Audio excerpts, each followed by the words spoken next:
Many English people felt left behind by metropolitan elites in London and the South East, and by devolved governments and strengthened regional identities in Scotland and Wales. Their heartfelt cry to be heard is often disregarded, willfully misunderstood or patronised as being backwardly xenophobic. Well, as a member of the Church of England, I have to say I have struggled to find anything I agree with that they've said for many, many, many years. But certainly the first half of what the Archbishop said, I think, is absolutely right.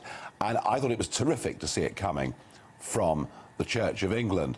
Paul, he's put his finger on the out-of-touch London metro elite and basically saying that anyone that feels a sense of Englishness is somehow backward and xenophobic. He was right, wasn't he?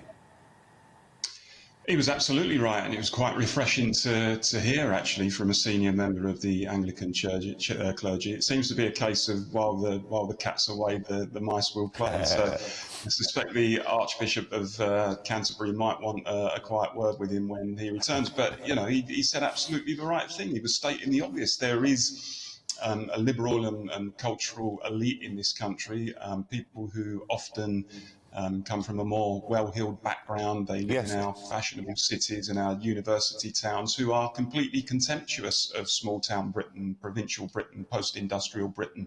And it was that attitude, I think, that gave us Brexit. It was that attitude that has given us the political earthquakes that we've seen in our country in the last few years. So it was refreshing to hear, and yes, he was absolutely right.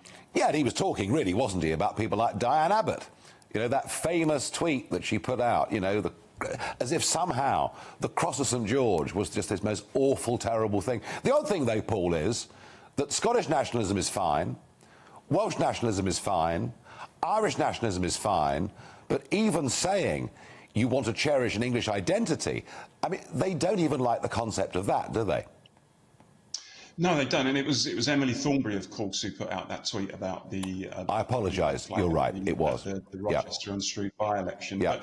But you're right. There seems to be a sense that all of these other patriotisms, these other affinity for nation in Ireland and Wales and Scotland, that's regarded as benign. That's regarded as acceptable. But any kind of expression of English nationalism is inherently seen as bigoted and reactionary and rooted in English exceptionalism.